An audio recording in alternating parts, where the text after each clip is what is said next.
Hey everybody, welcome to Basically Sci-Fi, the short story podcast with stories you can basically call sci-fi. My name's Todd. My name's Adam. And I'm Jared.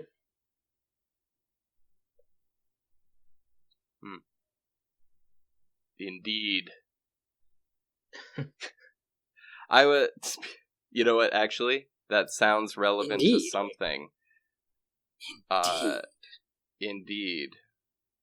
I was teaching a lesson recently, and the word that someone asked me, like, what does the word impressive mean? And I was like, okay, well, this is what it means, and here's how you say it. And I was like, but literally every time I hear the word impressive, I think of Darth Vader chasing Luke. And that's exactly how I learned Japanese, too. I remember exactly how a character says it, and then just imitate their voice. Nice. So, when I speak Japanese, I just sound like a bunch of different anime characters. I feel like there's somebody out there that learned English just by watching, like, cowboy movies or something. Like hello, I'm Rawhide Kobayashi, and yippee-ki-yay.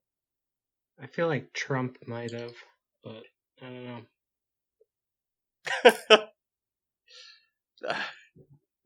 What cowboy movie was he watching? I don't know, The Good, the Bad, and the Mentally Challenged? In the Big League. And the Big League. So, let me get started with my story.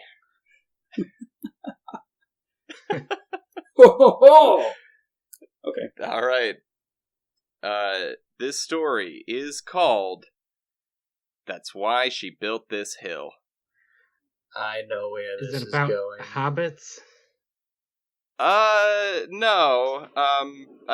I don't know if I do a good enough job of explaining or like recapping in this story, but this one's bringing us back to Spartine and what was going on with everybody who's there at the moment.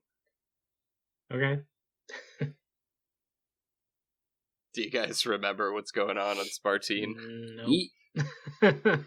Dude, I don't remember when the last time we recorded an episode that was like in continuity was. Like, we keep going backwards and yeah. Aerie basically is Big Boy the Hill. Yeah, that was the very end of the story. And so yeah. So yeah, and the main character of the universe is trying to bust out. Hey, there you go. Oh, it was and you lost it, but you had it for a sec. Yeah, no, that was good. Yeah, Spartine is covered in hills. They don't have buildings. They just use hills. You can't build hills. I'm not sure, actually. I mean, the title says that's why she built this hill. I know why she built this hill. All right, here we go. Atop the sandy Concubine Hill on the planet Spartine, the Concubine King cracked his knuckles loudly. Been a minute since my last challenger. The king cut an intimidating figure, casting a long shadow over the pleasure mound, bathed in the light of the 14 moons of Spartine. Also, pleasure mound. It cannot be stressed enough. The king was fully nude. So the shadow was about 20% dong. As you do. That's erotic as hell.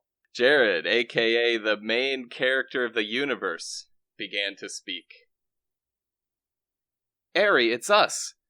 Or wait, he had a cracking voice because he's like 15 years old.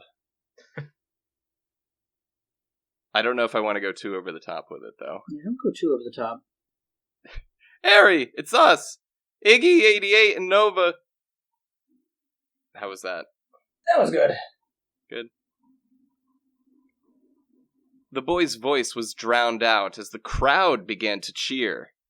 Before Jared could finish his sentence, the king lunged. Jared was not a warrior in the least, so as soon as the king got near, he instantly fell on his ass and dropped his blaster. That sounds about right. The king's space saber Still not sure why you have a character named after me. It's not named after you. It is, though. You're not the only one in the world named Jared. I'm pretty sure I am. But... It is a pretty big coincidence, though. It is. So as soon as the king got near, he instantly fell on his ass and dropped his blaster. The king's space saber narrowly missed, flying just above Jared's head. The king eyed Jared's blaster, disappointed. So you're not challengers at all. Just more assassins. Mitch, the Hammer, the former master shipwright of Vin's pirate ship, the New Australia, attempted to explain. Hey, whoa, don't get the wrong idea there, guy. No matter. It's all the same to me. The king kicked the blaster back towards the boy. Take your weapon. Let's do this right. Jared gripped his blaster with both hands, his whole body shaking. Oh, yeah. He pointed the weapon directly. Yeah. With both hands. He pointed the weapon directly at the king. You'll regret giving me back my blaster. I'll really shoot you, you know. The king smirked. You shouldn't hold a blaster out in front of your chest like that, handmaiden. Sure, it makes you look like a tough little man, but at this distance, it just makes it easier for me to cut both your arms off at the same time. The crowd cheered again. It seemed they were down to see some limbs go flying. The king swung his space saber at the boy, who just dropped his weapon, whimpered, fear-peed, and cry-snotted. That's when Mitch decided to step in. He threw his blaster to the ground and raised his Climaxavian wing above his head in some kind of Birdman fighting stance. Time for round 2, Aerie! Pakaw! Mitch and Aerie had last fought 5 years ago on New Earth 2 at the premier human elementary school in the universe, the academy for kids who actually seem to know what's going on. Mitch, there hasn't been a challenger in all my years as the concubine king that compares to the battle we had that day. That was the same day we picked up our little handmaiden here, too. Mitch paused, and then relaxed out of his fighting stance.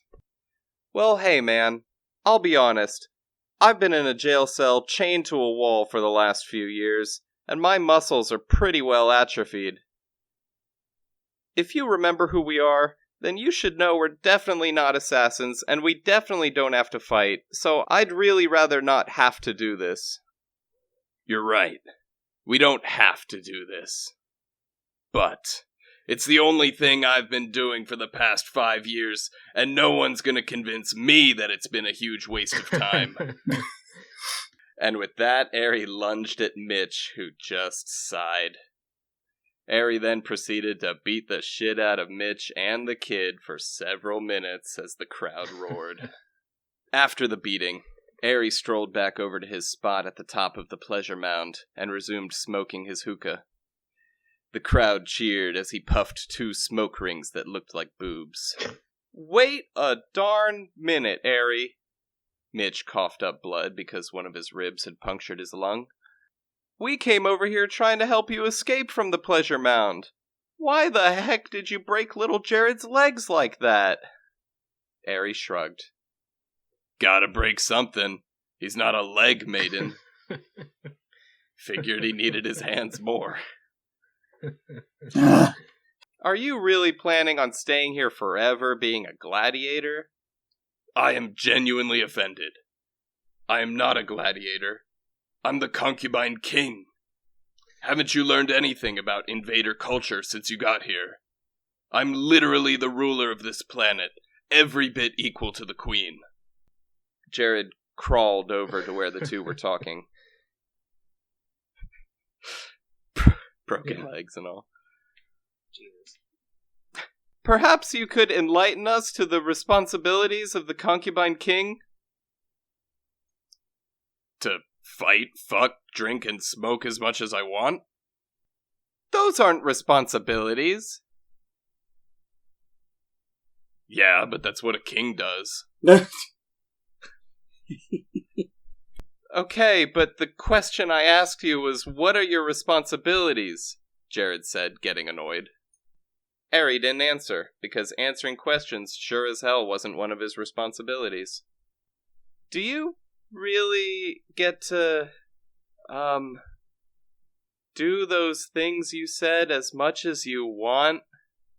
Mitch said, blushing and bleeding from his nose/beak. God damn it. Yeah, it's awesome. Well, if I could do,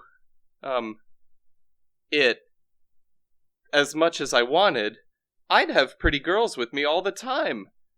But the only other people on this hill seem to be naked dudes. Harry simply nodded.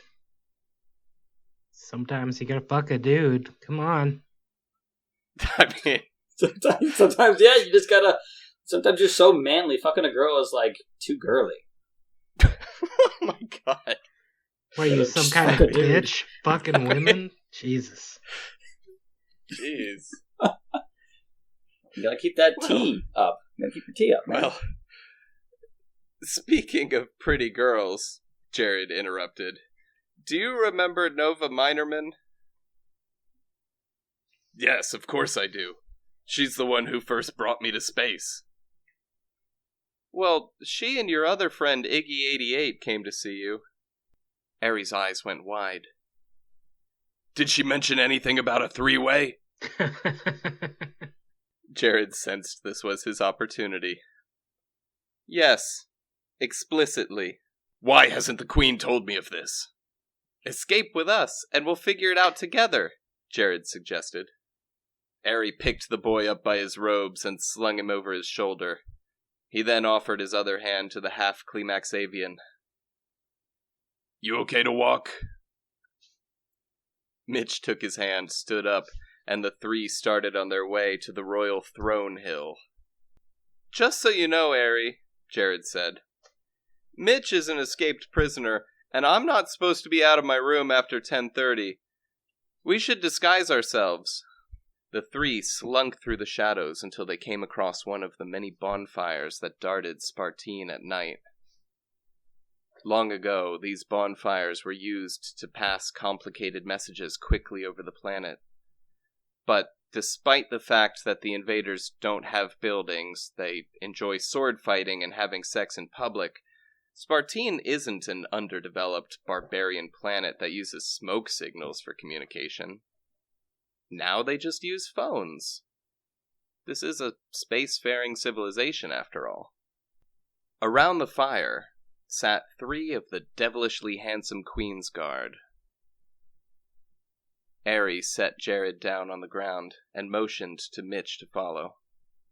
The two proceeded to jump the guardsmen in a puff of cartoon smoke as the sound of pots and pans crashing and a bicycle horn could be heard. I'm not sure. I then wrote out some cartoon sound effects. Wheel, wheel, wheel, wheel! Dong! Bong! Bom, bom! That tracks.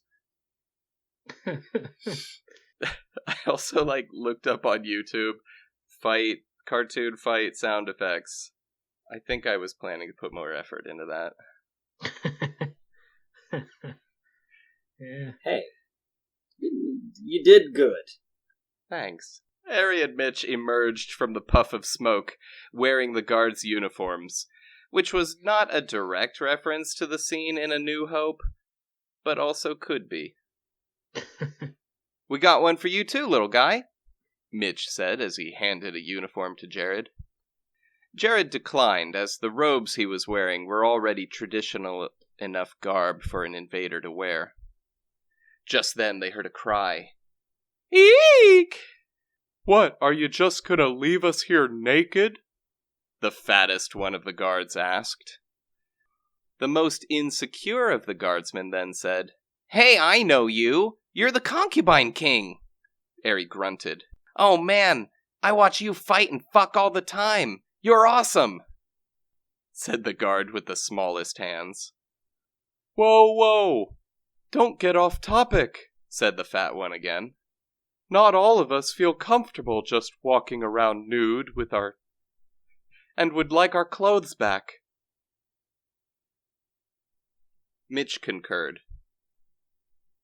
Yeah, that seems kind of messed up to do to a guy, Eri. Eri grunted again. Well, I can't give you your clothes back. We need them for a disguise. Yo, that's okay, I feel you, said the insecure one. But could you pop over to the barracks real quick and get us something to wear too? Where are the barracks? The barracks were fortunately on a nearby hill that was locally known as the Laundry Hill, and was really just a hill that the guards all threw their dirty teabacks on to be washed. And thus was revealed the reason why Jared, the Handmaiden, member of the God Hand, and main character of the universe, but also just a 15-year-old boy, refused to wear the guard uniform. As the three escapees approached the Laundry Hill, they were stopped by an entire platoon of bethonged, devilishly handsome guard. Oh, there was a whole crowd of people who watched you leave your post at the Concubine Hill, said the devilishly handsome captain. Your disguises are merely thongs that do nothing to disguise the fact that you are not of the invader race, and now you, instead of running away, you're directly approaching our barracks. Is this how you planned your escape going, your highness? I didn't plan anything. Eri activated his space saber. You don't have to be good at planning when you're this good at killing. Ho, bring it on then. Maybe after we kill you, I'll be installed as the new concubine king. The unnamed, handsome captain would never become concubine king, because almost exactly at the same time that he finished his boast, Eri leapt and cut off his head. What followed was a gorgeous single-take continuous action sequence. A guard seeking glory ran up to Eri and swung his space saber wildly. Eri calmly sidestepped and with a low swing cut off the attacker's left leg. Upon seeing the first guard so easily dealt with, the other guards decided to approach more carefully and in pairs. This was also a mistake, because given the situation, the guards pairing up actually gave Eri the advantage.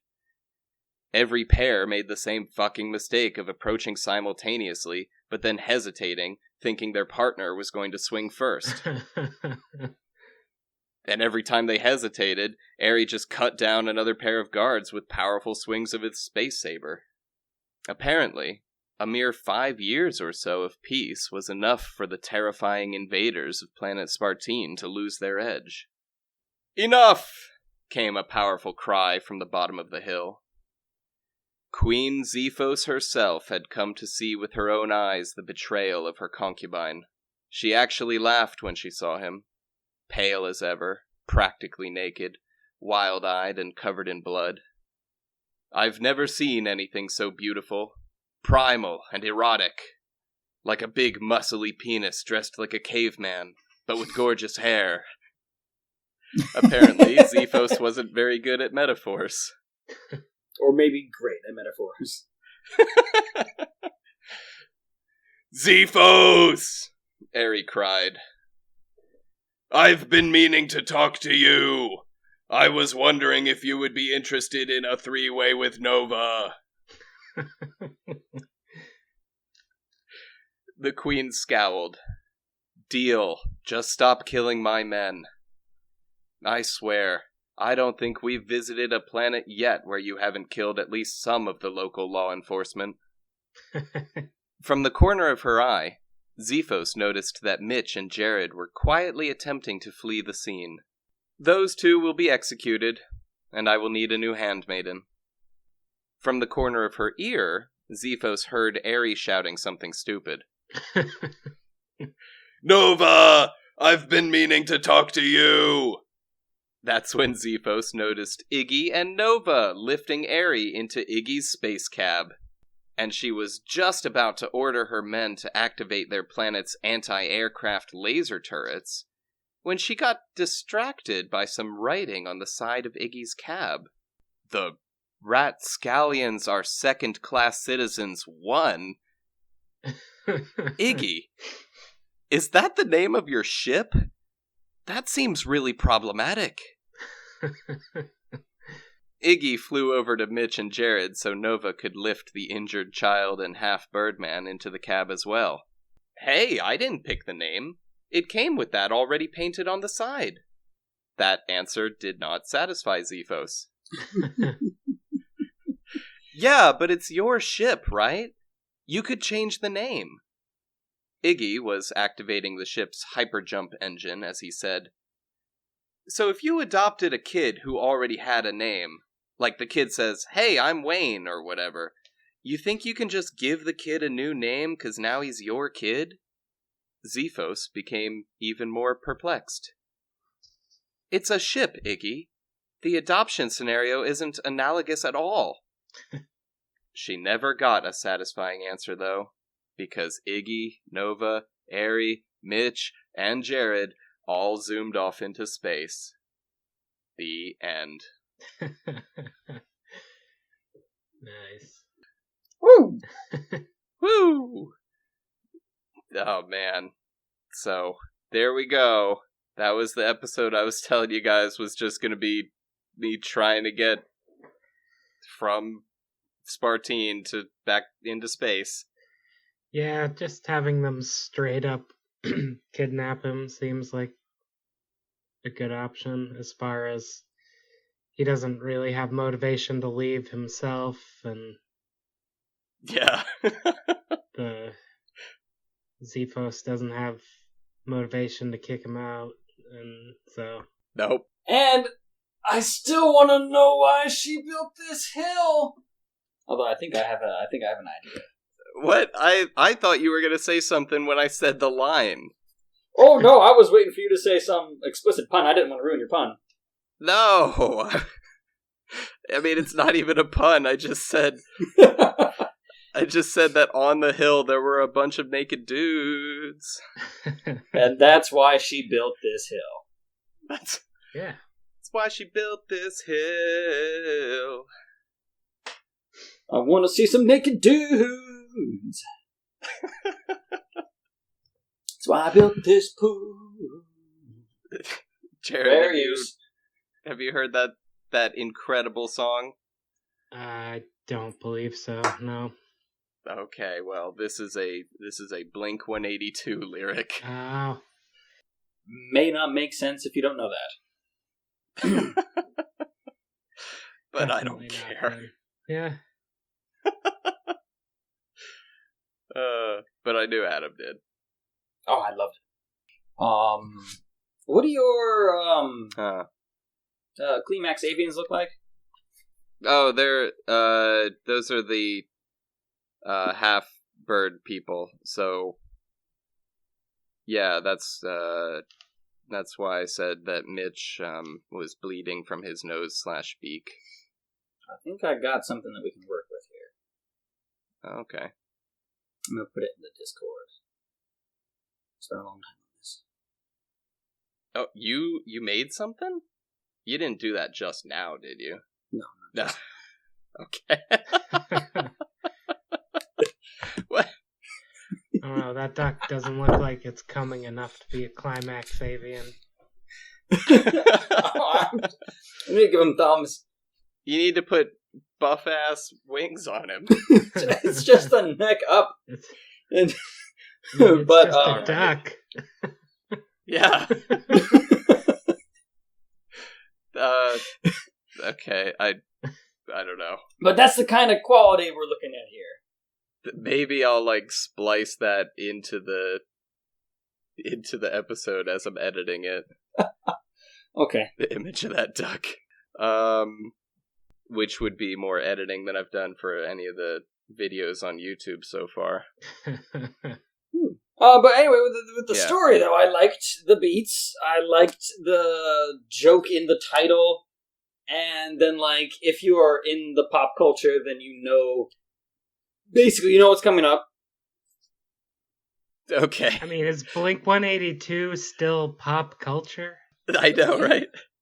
Well, talking- yeah, the album I'm referencing came out in like 2018.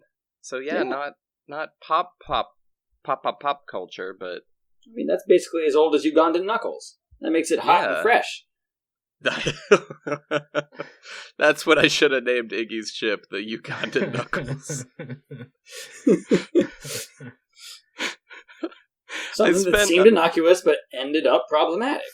I spent an hour trying to think of, like, I was originally going to name his ship the Slave Everyone. Just, Jesus. like, directly referencing Boba Fett's ship. Yeah. But then I wasn't sure that was, like, actually problematic enough for Zephos to comment on it. And so I spent an hour thinking of, like, what is something that's, like, just between, like, offensive enough and funny, but not too offensive that I could use for the name of this ship. And then I was like, wait a sec, I could just use, like, something in universe. Like, it doesn't have to be really offensive as long as the characters are offended. There you go. Yeah.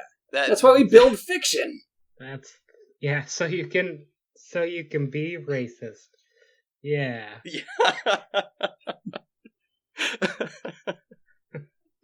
I think I've made a couple comments so far about how people are pretty well racist against rapscallions, but they probably deserve it.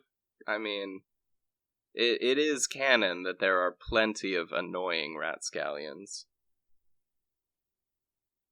And that Perdue is not the only one. Perdue is emblematic of the whole thing. Anyway, good story. I thought your fight scene was pretty good. Yeah, I sat here watching the hallway fight scene from Old Boy. Daredevil? No, not Daredevil. I mean, but I have seen that one before. Old Boy. Old Boy. Have you not seen Old Boy? Old Boy? That name sounds problematic. It's a Korean film. Nope. I'll have to watch it sometime. It's very good. Yeah. It's a Korean, let's say, action movie without spoiling anything for anyone who hasn't seen it. But I mean, yeah. It's kind of more of a horror movie, but horror revenge movie? Yes. Revenge movie, well, it's definitely. Part of the I forget the director's name because is it I can't remember the names. Revenge trilogy it's or the Vengeance trilogy? The Revenge trilogy or Vengeance trilogy. Okay. Either way, it's a sympathy for Lady Vengeance and sympathy for Mr. Vengeance are also movies. Yeah. The other two movies in the trilogy. Yeah. Or just Mr. Vengeance, not sympathy for. I could remember two. They're all very, very good movies. I have to look up his name because it's gonna kill me inside if I don't remember. No, the hallway fight scene in Daredevil was not like inspired by, because you can't just say that there was a fight in a hallway and be like Old Boy every time, but it probably was influential, because it was it's one of those scenes that Park Chan-wook, that's his name, the director. Yeah, one of those scenes that kind of like innovated. Yeah, no, that hallway fight scene in Old Boy is incredible. I don't honestly know what you're talking about with the Daredevil one. That Netflix show, right? I assume, not the Ben Affleck vehicle. No, not that one. No, the Jesus, the Daredevil TV show fight scene in the hallway. It's the first fight scene in the season, and it is stellar. Hardly anything else in the show ever stands up to like the grit, the tension of that fight scene. I don't know if you want to talk that one up too much in the same conversation where we just talked up the Old Boy one, because I mean, if we had a comment flame war, I feel like that would be the one that would be the first one we would have. Look, flame wars are how we build audiences. Yeah. All right. Well then, we here at Basically Sci-Fi are of the strong opinion that the Daredevil hallway fight sequence is superior to the Old Boy one. Except for me, I say the exact opposite of that. You can fuck yourself if you think that's true. The Old Boy one is way better. I've seen all of Daredevil, and I do not remember that hallway fight scene, so I'm going to go with the Old Boy instead. We're just trying to get him riled, Jared. Yeah. Dispelling the illusion. You can't rustle jimmies if you apologize afterwards. You're trying to get people riled, and you have got me riled, okay? I will start a vouch flame for war in the Old Boy podcast until I lose my memories and fuck my daughter. Oh, God. Jesus. Spoiler alert. Oh. Yep. Yep. All right. Well. All right. Yeah. Wow, man. Like, comment, and subscribe. See you next time. If you would have, yeah, go ahead and support us if you can. That's why I subscribe to this channel. Yeah. That's why he built this hill. Yep. Thank you guys. See you later. I mean, we should probably say next time will be Adam's story in this well, it's not really connected anymore since we don't do prompts, but I mean, next time you're right. You can expect a story from Adam, and then after that one from me, and then we'll see if we're all still alive after that. And I'll probably draw another duck for us. Yo. All kinds of things. Man, as long as I can get you guys drawing more, then I'll be satisfied. Hey, I'm on a fucking duck roll right now. All right. Make sure to like, comment, and subscribe for more ducks. See ya. Bye. Quack.